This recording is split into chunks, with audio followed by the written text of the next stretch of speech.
My name's Jeff. I'm from Esquire magazine, and this is a panel about giving your 100%. We don't totally know what that means, to be honest with you. I sent an email to these three incredible individuals a few weeks ago so that we could suss that topic out, pin it down, and I got three completely different answers. So it's going to be kind of fractal and kind of improvisatory, but we're going to get to some truths about how the restaurant business can do better, because it seems like it needs to try right now. I think a lot of time is squandered on these panels with introductions, so I'm not really going to do introductions because there's this great thing called Google. If you want to learn more, Google these folks and you'll learn a lot.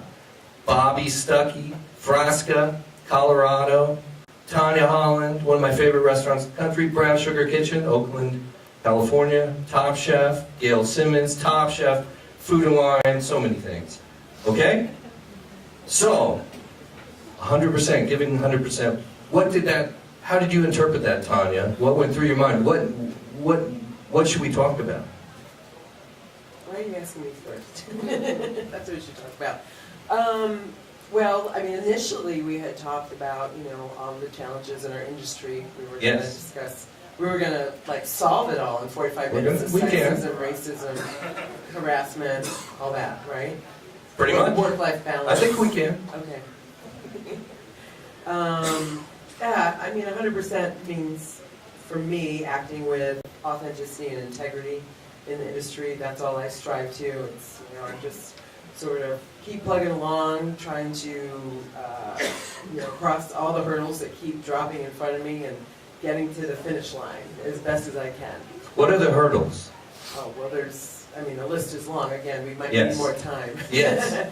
I mean, a lot of it like that, the last panel is just some of, ignorance, just, our business doesn't have as many resources, and, I've learned by doing and had a lot of failures, and, hired people that weren't good hires, excuse me, even like consultants and things like that, and just, those are some of the hurdles, and just also some of the limitations that may be placed on me based on my gender and race with access to capital and real estate, and lots of hurdles. Yeah. Right. But I'm still climbing them. Still gonna get there. Bobby, how do you interpret the 100%? Well, I would before we get on to Tanya, I'm sitting here hearing you talk about things that I don't even think about when you say, hey, with real. I'm listening to you talk about things that I might not even deal with, like finding real estate and problems with bank, or I think you said finance and things like that. I mean, we all have those problems, but because of race, that's something that I've never dealt with. And maybe before you get on to me, you might want to, or maybe we circle back and she can mention that to some people, right? Like, that's important stuff, So her 100%, for her to get to 100% is going to be intrinsically harder than mine, right? But we all want to get to 100%. What do we mean by that? So I think about this. First of all, how many people are young, starting in the restaurant business? Anyone new to it? New, I mean, the last 5 years. Okay, great, we have all vets. Okay, this will be easy, you're gonna get it. So I've been on a restaurant floor since 1983. I've been bussing tables since 1983. I was bussing tables Saturday night, closing manager, until I flew out here. And what does that mean? Well, it gets harder. 48 years old, it's a little bit harder than it used to be. But I still want to be great, and I still want to get to 100%. And in our industry, I think we've had it all wrong. And we're talking about this situation like what we were talking about yesterday in the opening seminars about sexual harassment. That's horrible. That's not going to help you get to 100%, right? Because that means there's people in your workforce that are dealing with static noise that they can't get to that 100%. If I try, look, I'm a very challenged student. I'm dyslexic and ADD, so me going through school, I had to try to go to 100% just to get to 70%, right? just happened. But in the restaurant business, I had a little bit more advantage for some reasons, right? Like, it worked for me, but I still wanted to get to 100%. If I have static noise, I can't get to that 100%. And what does that mean? We glamorize, the last 25 years since Marco Pierre White, the rock star party chef.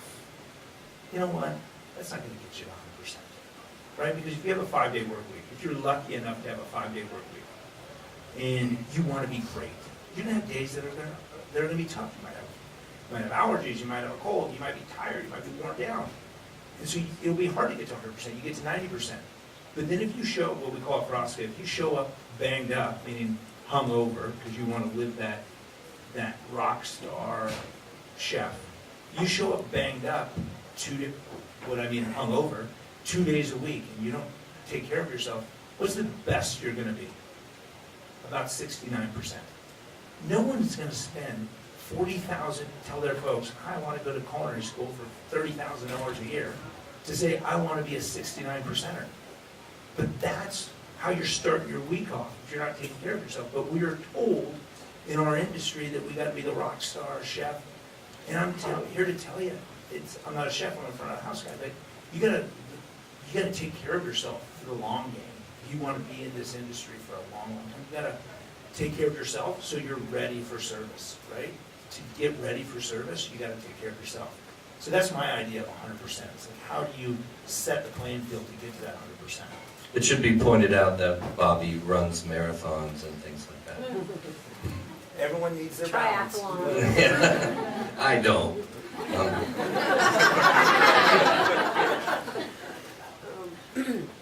True, everyone's 100% is a little different. Don't try to have Bobby's 100%, especially if you are on a mountain bike. I learned that lesson the hard way. And so I come from the media side of the restaurant industry, of the food industry. Spent time in kitchens when I was younger, much more spry, not carrying this around. And I left kitchens because I always knew I wanted to leave kitchens, but not because I didn't love them, but because my dream had always been to write about them or to talk about them. And so my goal was to be able to be inside them for a little while and then have that perspective and speak that language so that I could write and speak with some sort of authority. But coming into the restaurant industry from that perspective, I think that achieving 100% means creating a positive place for the restaurant industry to have a voice that is cheer-led and championed by people who want to bring out the best in the restaurant industry. I like to say I'm not a food critic. I just play one on television. And the advantage of that is that it gives me the chance to cheerlead and to spend time bolstering up the people that I admire the most. And so positive reinforcement and positive leadership has always been what has interested me the most in restaurants. Trying to find the people and the stories that are at the forefront of that type of leadership and who are, and then trying to obviously emulate it by example, finding leaders, finding mentors, and people who I think are setting examples, not only as innovators and as great talents, but who are setting examples in their business growth and in the way they treat their customer and in the way they treat their staff. And that's where I find the learnings to be right now the most in the restaurant industry. Because I think that it's the people who are able to find that inspiration for their employees and their staff and their customers that are having the most success and building the greatest companies. Do you think that leadership in the restaurant world is undergoing a change right now? And if so, how? I do, for a lot of reasons, and I think we all will have some similar thoughts on this, I would think. For a long time, I think we have to remember that the idea of the restaurant industry has been very, it's been fractal. The restaurant industry is mostly made out of small businesses. it's not the same as a lot of other industries that are led by massive corporations. We're certainly changing, growing, merging, and restaurant empires, which, by the way, weren't a thing 20, 30 years ago, are now a thing. And so there is a lot more in place from a leadership perspective than there was 20 years ago. Tanya mentioned you don't necessarily have the same resources, but hopefully that's changing, because now we can actually talk about it and identify it and say, okay, well, there aren't those resources in place, but I know 20 other people who are also looking for the same resources, and maybe we can create something. I think that the change is happening at the leadership level, because we're able to communicate so much better and become more of a community, and use those resources together. We have a long way to go. It's not going to happen overnight for sure, but I am impressed with the fact that these ideas are finally being vocalized, because no one knew where to take them, I think. Even having a room just like this one, that 6 years ago wasn't happening, is a step forward in leadership and in kind of democratizing the restaurant industry a little bit, which hasn't been able to be done until now. Yeah, I mean, you know, our industry is really got to change on so many levels. I think about, you know, we have a lot of education we need to do. People think of restaurants as this like sexy, cool environment and mysterious. What is sexy? It's like something that's mysterious. But now, you know, with a lot of restaurants having open kitchens in the past 10 to 15 years, and now behavior is really open, and now everybody knows that, oh, it's kind of a messed up business, and on top of that, it is a business, and we have to really start looking at it as a business and treating it like a business with regulations and with taking care of people and all sorts of things like that. I think that's what our 100% really has to be. We have got to professionalize our profession and, you know, stop doing all this stuff that is really, you know, Static noise. doesn't make sense. Yeah. Well, it seems like part of the change, I mean, one of the things that's been mythologized, as Bobby was alluding to, is the party down culture.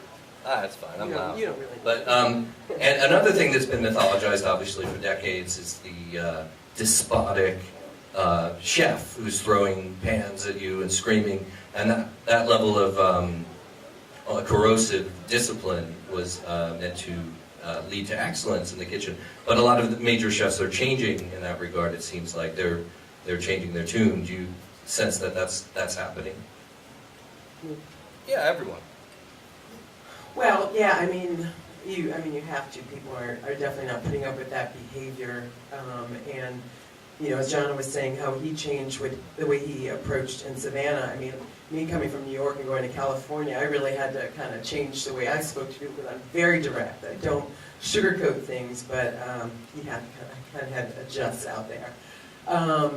But I mean, it's great. It makes me grow, and I think that's another thing when I think of 100% is we all have to continue to grow and evolve in doing what we're doing now, but we're such a small percentage of our industry and also of the country, and I think, you know, a lot of the American public, when they think of restaurants, they are thinking of Olive Garden and, you know, a lot of these big corporate type of restaurants, and we have to really continue to educate our consumers that we're small business owners. Even if you have 3 and 4 restaurants, whatever, we're still small business owners. We have no kind of leverage like, you know, these big conglomerates. And so we can't, you know, it's challenging for us to provide the kind of benefits that our employees need. And so we need to, as a group, figure out how to do that.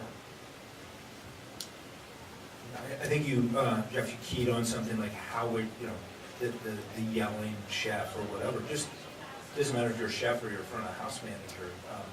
You know, we were talking earlier. They say a sociological generation is about 7 years. So if you're lucky enough, I feel really lucky to be on the dining room floor for as long as I've been. I think about how I would have managed, how I managed 20 years ago when I was at the Little Mel Hotel. That whoever I was managing 20 years ago, that is a different voice now than it is 20 years later. Meaning the young people that you're leading, and that's the exciting part of this industry, is to lead people and get them to get to their best effort, is different than it was 20 years ago. A 28-year-old today has a different need and voice that they need to have. And also, the industry's, believe it or not, it is more educated. I remember in college, telling my girlfriend in college, I'm going to stay in the restaurant business, I'm not going to go take my GRE. And she's like, would you please not bring that up at dinner tonight with my parents? And now I get parents call me and say, hey, my son's going to Yale, but he's taking a gap here. Can he come work at the restaurant? That would never have happened 20 years ago. So the people coming into the industry are smarter, they're brighter than probably the people running the business. So we've got to be able to talk to them and lead them differently, and that's a really exciting thing. I think there's a lot of great stuff that can happen. Part of this idea of achieving 100% non-fun is, being able to grow your restaurant empire to the degree you want to, which I know, Tanya, you and I have talked about for years, that you've felt there are impediments, obstacles in that regard in the Bay Area for you. Talk about that. Because, I mean, Brown Sugar Kitchen as it is super successful. Just go on Instagram, see all these famous people going there, the food is great, but you've wanted to have it grow, and you haven't been able to. Yeah, and not just in the Bay Area. I tried to open a place in Boston. I tried to open a place in New York City as well. But I went out there and actually found that it was slightly more open out there, open to new ideas and entrepreneurship. And it's less about who you know, even though that's important, relationships are important. It's more like, oh, you have a great idea, you're a hard worker, you have integrity, we'll get behind you. But yeah, just, I went to the right schools. I do know a lot of the right people, but then, I would turn around and see, I would get turned down by investors or landlords in areas, and people think that Brown Sugar Kitchen is so successful because we have a lot of media presence and we're really busy, but it's a 50-seat restaurant with beer and wine that serves breakfast and lunch, and if any of you know anything about restaurant economics, that is not the magic formula, and especially since the wage increases, which I want people to have a fair wage, but it really is detrimental to my P&L.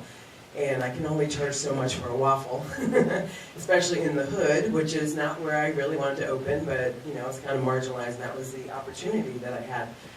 So 10 plus years later, I finally did find a business partner who has the financial acumen that I don't, and also it could help that he's a male who worked in the financial industry, and he's able to help me close those deals and to secure the leases, and I'm just taking it for what it is and learning as I go, and but I want to get there, and I've been crazy ambitious most of my life. I tell people this, and I'm going to tell a little story real quick. But I did ask my dad when I was young if I could be president, and I met of the United States, and he said, yes, you can, but I don't recommend it. Verbatim, he said, it costs a lot of money, and there's a lot of people blowing smoke up your butt. And I asked him if I could be an architect. He's like, you won't make any money, be an engineer. And in high school, I was obsessed with fame. And really what I was obsessed with was the diversity of the high school, because I didn't grow up in a diverse area. And I said, Dad, can I be a dancer? He's like, I'll never put a dancer through school. So now I'm the president of my company, I'm the architect of my environment, and I play the music I want to listen to, so I dance all day long. So I got what I wanted. And it's all true, it's all true. But yeah, just, I don't victimize the hurdles that I have. I wake up every day and I just keep trying to push that wall a little bit forward. But if I don't get there, what I know is you don't, because you haven't seen anyone who looks like me doing what I want to do, and I have to get there so that other young women of color can feel like they can get there, and that's my 100%. It's just I gotta get there. So you're opening in the Ferry Building now, right? I have one, a small location up in the Ferry Building in June, and a larger in Oakland in maybe August. Is it you're working with the investors behind also like Atelier Kren and Dominic Saison? Kren and Saison and Humphrey Slocum. Right. So they're super crazy. They just like to And they have support. all that tech money at their fingertips. So what changed? Like what would you hear before when you went to investors?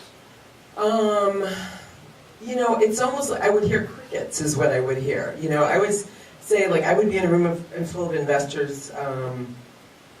This one guy was trying to, and you know, sometimes I have the hardest time convincing liberal people that that is an issue, that race is an issue, and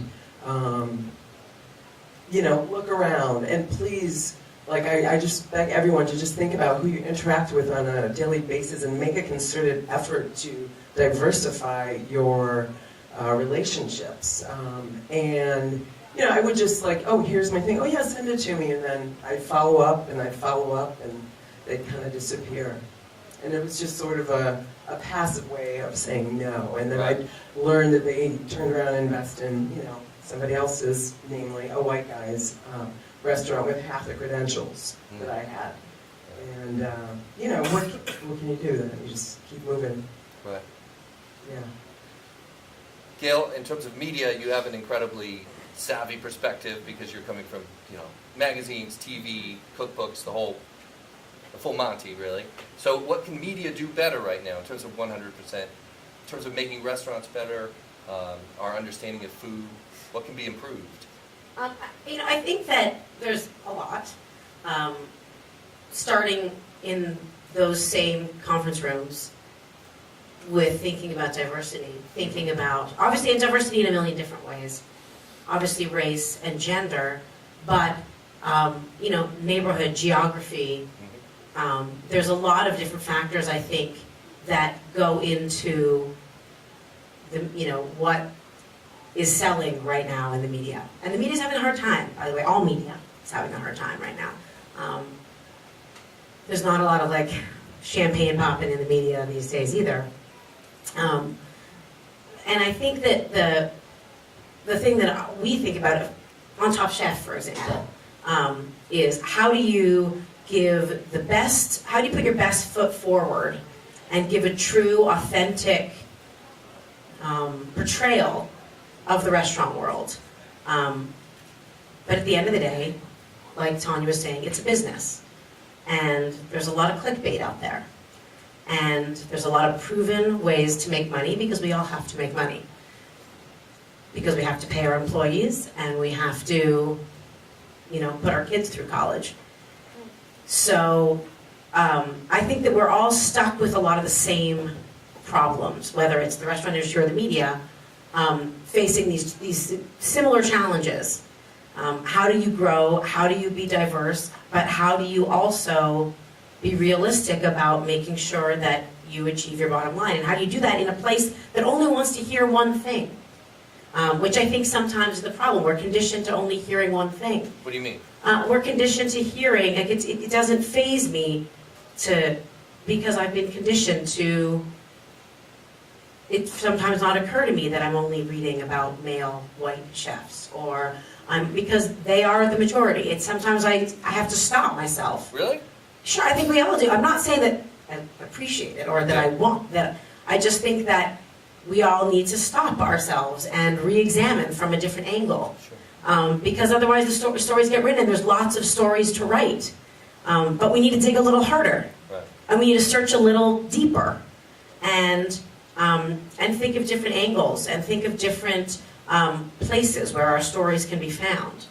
There's a lot of low-hanging fruit, but it gets ripe and falls off the trees and then it rots and it's not attractive. That metaphor didn't really go anywhere, but you know what I'm saying. Reach harder. Go to. And I think that there's just more interesting stories to be told, and uncovering them and working a little bit more. Not being lazy in media is something we need to do, because everyone can report on the same 5 great restaurant openings in any given city, but for every 5, you know, big restaurant openings that are happening, for example, this is just a random made-up example, there's 50 more trying to open that are really struggling, and what are those stories? And who are those people? And where are they from? And, you know, I just think that there's a way to diversify and to reach a little deeper that we could all afford to do. I'm going to put you on the spot. I am 51. I will not ask for everyone else's ages, although Bobby said he's 48. how do you keep the creative fires burning after a certain point? You know, you get into whether it's media or it's cooking or wine, you get into it, you're fired up early on. You want to give your 100% after 25, 30 years in it, but maybe you feel a little different. How do you keep charged up for it and keep learning, keep asking questions? Is this directed at me? It is. Oh, okay. Well, you know, that's a great question. I think a couple things. One, if you're lucky enough to have a restaurant that goes past a decade or whatever, first of all, just be thankful, right? Because there's not a lot of them, there's a high failure rate. But, or just to be in our industry, is to have be to yourself, challenging yourself. You have to always keep challenging. And it doesn't mean you have to remodel the restaurant or change your thought process and go after Nordic cuisine one month and whatever the next month, but charging yourself up emotionally on how you can best lead your staff. Like, I think it's like we did a 3-month, we put in place a 3-month paternity leave for management at Frosca this year. That was like probably the biggest thing. And I don't have children, my wife and I never had kids, but I was sitting there talking to our human resources person, she's pregnant right now, and I was like, so you have 1 month off, and I started thinking, well, what if she has a C-section? I didn't know, you know, I'm a guy that doesn't have kids, I didn't know that it takes a month recovery. I'm like, well, that's not doing anyone any good, a 1-month maternity leave, right? Because if you have a C-section, I'm not helping you out at all, right? So we put that in place. So something like that, it has nothing to do with the menu, it has nothing to do with the glassware or the wine, but it challenges you to think about your staff and the environment and getting everyone to 100%. And I was I'm the last guy who should be thinking of that stuff because I'm not an expert in that stuff. You have that for the fathers too? Yeah, we put in, we have paternity leave for management, men too, because I think they might need that. Yeah. That's what I hear. You hiring? Yeah. But it's funny, we just had our pastry chef, I gave him a hard time at the employee party because he didn't take all of his maternity leave. He wanted to like spread it out. I go, it's your time, whatever you want to do. I go, just make sure you tell your wife that you have that maternity leave. She's like, the first month we'll be in Italy. Tanya, how about you?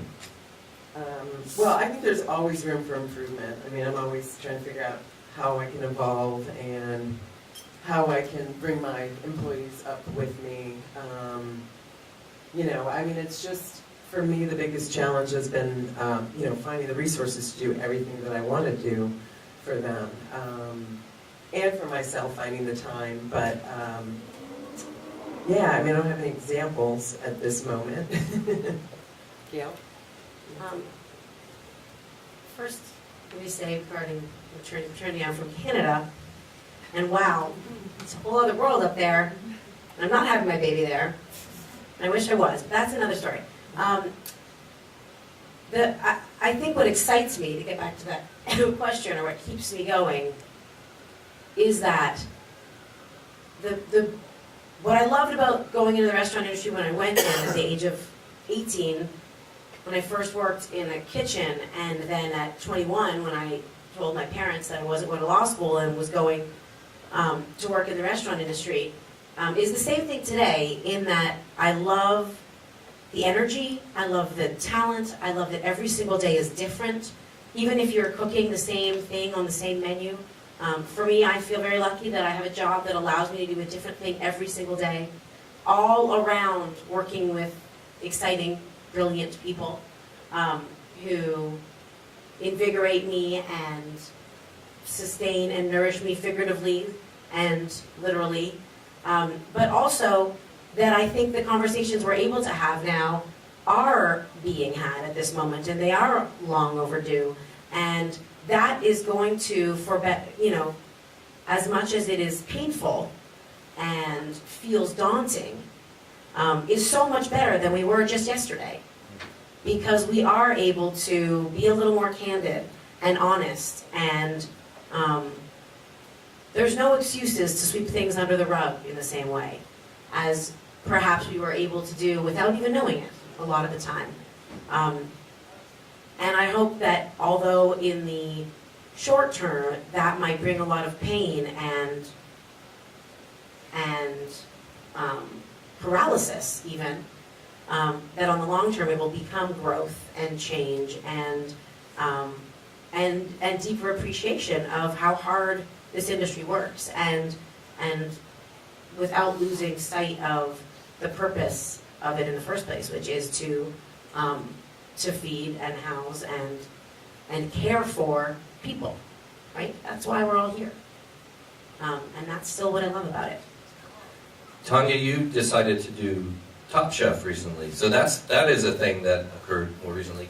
I wondered what the thinking was behind that. Like, why Me you too. decided? Yeah. Me too. No, because Why was it appealing?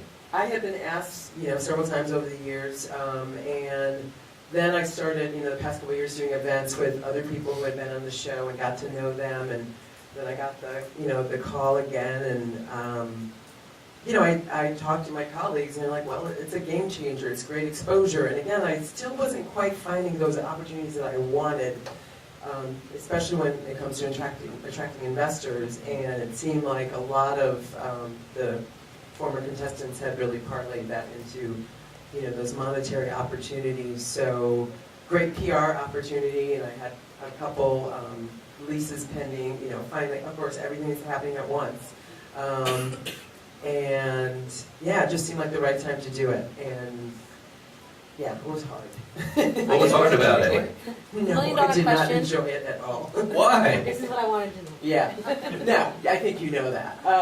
I did not enjoy it because I'm not competitive in that way, and by nature, I compete with myself, I push myself, but I'm more of a collaborator when it comes to cooking, and I went to cooking school to become a restaurateur. That really was what I wanted to do, and it's still what I want to do.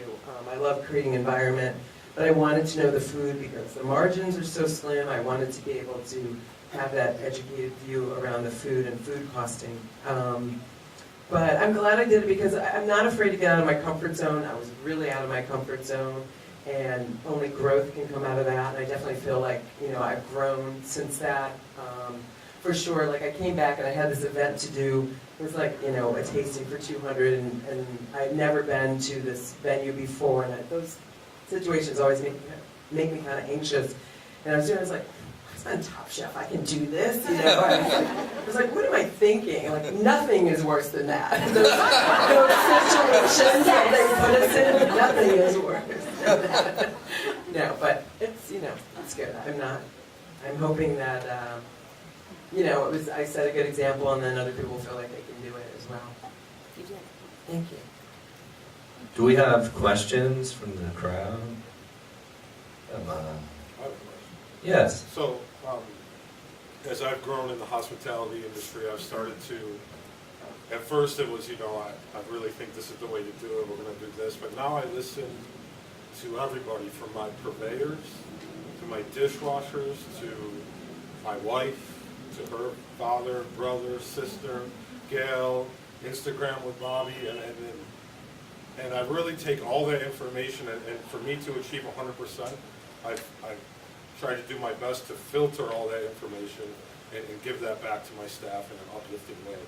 I'm wondering, as you guys have grown, because I recently had a general manager tell me the other day, why are you listening to the fish guy? He's just a truck driver, he's not even your sales rep.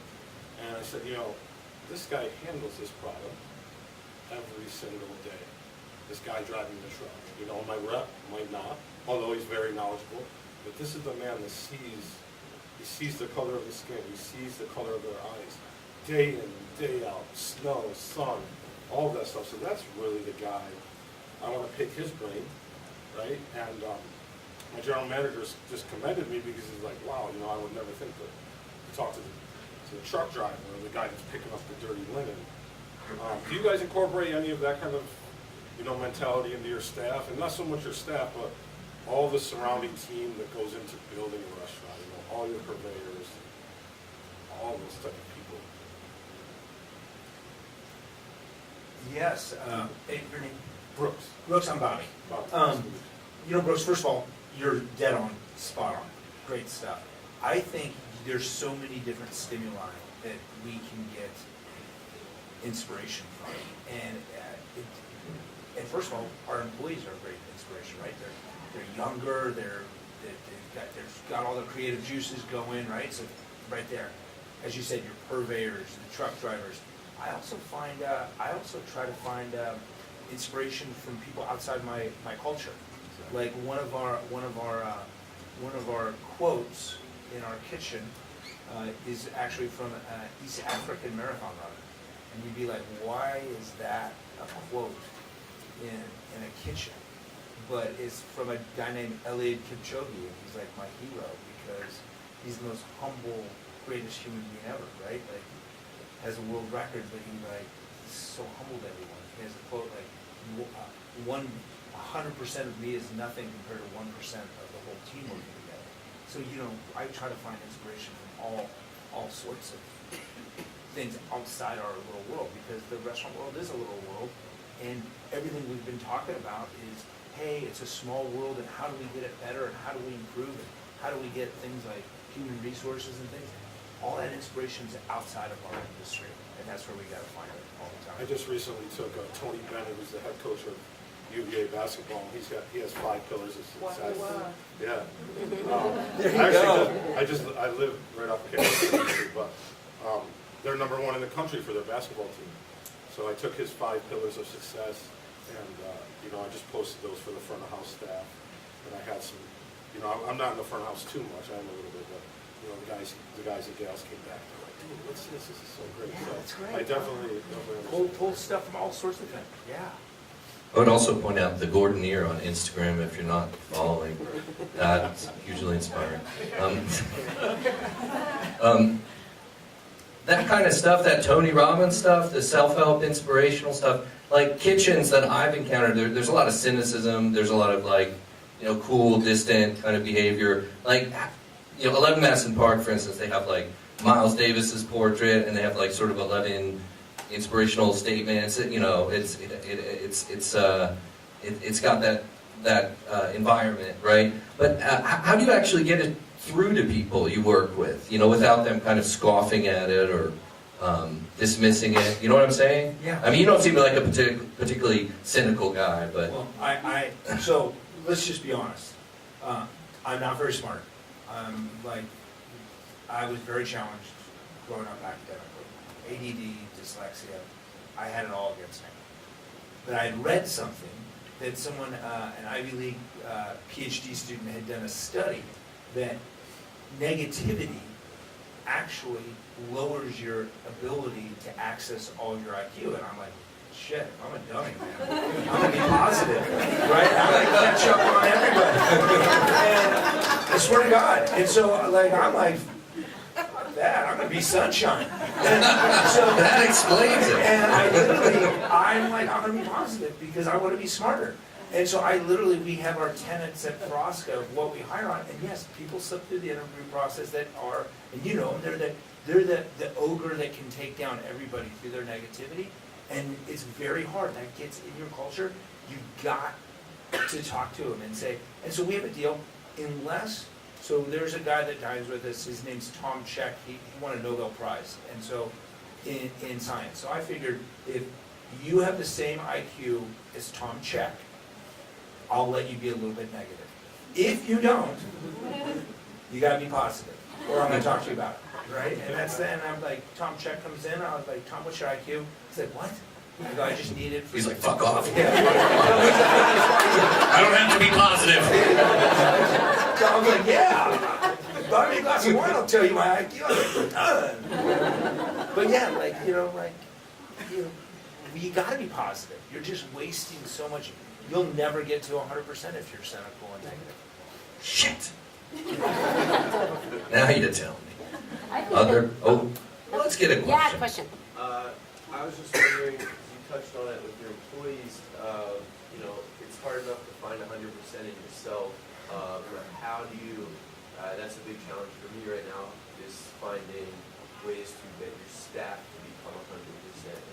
And you know, you touched on it so well where our sous chef team is so banged up that he couldn't even handle his station for a night. And I had to take over that when it was supposed to be a training day for him to see if he was ready. Right? And how do you try and get over humps like that to motivate those people to come in to be their best? No, that's you. I want to hear what you have to say. Well, I mean, look, it's hard, right? And I think we had talked earlier, there's a whole culture where our young people think it should be that way. We actually had an exit interview last year, and it's probably the most wildest negative against me, where we had an employee not like that I didn't take the staff out drinking. So if that's what someone's saying in their exit interview, that's how hard we all have it, right? That I didn't like working here because we didn't party enough. yeah, I heard this exit interview, I was like, my feelings were hurt, I was like, oh my God, this is crazy. But I thought I was leading by example, that we don't need to do that. So going back to your question is, it's gotta be, it's an endurance, restaurateur is endurance, management is an endurance sport. You have to every day lead by example, and every day guide a little bit. And yes, it's hard because you know what? Everything's fighting against you, and you just gotta say, okay, no, this isn't part of our culture. Let's get to 100%.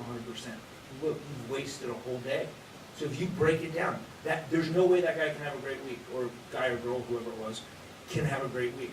That week, he has a 2-week vacation, he's already 2% down for the year, right?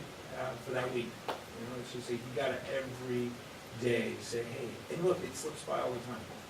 It's not, you know, every day we have staff members that go against what you want to do, and you just gotta jump and do. Well, I was just going to say also that there has to be, whether it's in the macro industry or every individual kitchen, like, we're going to be stronger together. So you have to be able to lean on each other and work together. And there's obviously some there's humanity that happens. But the work for, you know, like any business, you know, the community that you create that sets that example, that allows everyone to do their job well, is going to be stronger when you're a whole. So having, you know, you don't obviously want that person to think that they can lean on you to take their station every night, because that's never going to work. But to know that that there's an expectation is also really important, because the entire team relies on everyone playing their role. And I think it's important that people also understand the respect for those roles, and respect for the work that they're doing, and that's only going to come from leadership, and from setting those examples, whether it goes against their expectations or not. You know, it turns out, we were talking about this earlier in the hallway, it's sort of, you know, like parenting a little bit. You don't want to be their best friend, and sometimes you're going to disappoint them, because you might not be as fun. Work might not be as awesome, but that's also why it's called work. That's what I say all the time. It's work. It's called work. Yeah, it's called work. And you can't babysit, and you can't expect people, you can't, you know, worry about everything that everyone's doing when they leave your establishment for the night, but you certainly can have expectations that are driven home, that it's work, and it's going to be hard. And that doesn't mean that there's not celebration, and that there's not reasons to have a great time and love what you do. You're going to love it a lot more if the team, if the cell can work, because all of its parts are, you know, are achieving 100, are working at their best.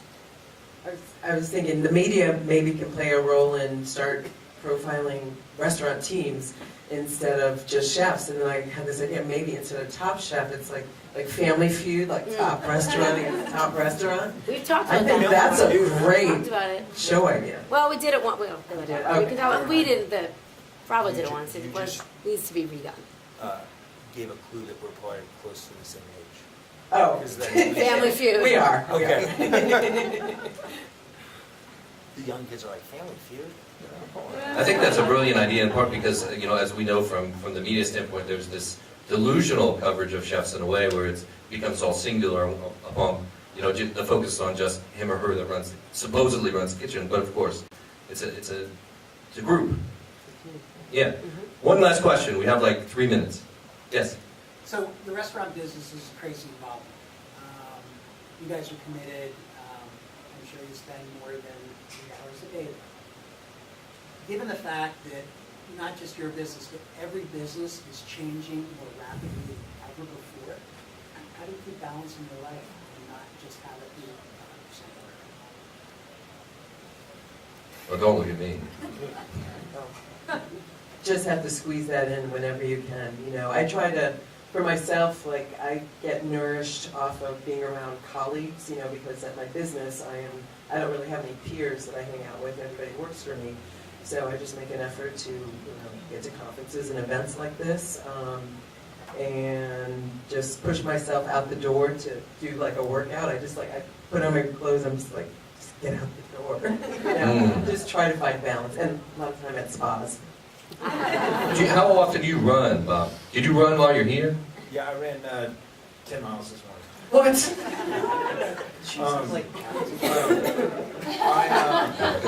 I spent 2 hours arguing about why I was not going to do yoga. It's actually true. I just saw that stare. Oh, I love it.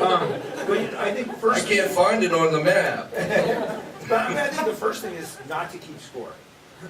Like everyone talks about work-life balance. Don't keep score. Don't try to say, oh, look, our industry's great. There's things that are different about our industry, right? Like, it has different set of hours. And some of those hours are longer than 8 hours. So don't use the 8-hour model, just, you know, and just try not to keep score. I know that sounds crazy, but not to keep score, because if you're worried about, oh my God, did I have enough fun? Did I squeeze in enough? You're always going to be disappointed. So just don't keep score, and some days you're going to work a lot harder than others, but then when you have a day that things work out, you get a little extra free time, use it, you know, for sure. I was also going to say, you know, because you talked about your parents wanting you to go to law school, and we all had our parents suggesting other things for us, but we're all doing what we're passionate about, so it doesn't always feel like work, you know, even though we're talking about what we do right now. I mean, this for me is fun. Okay, well, thanks so much. Thanks for being here. Thanks for listening.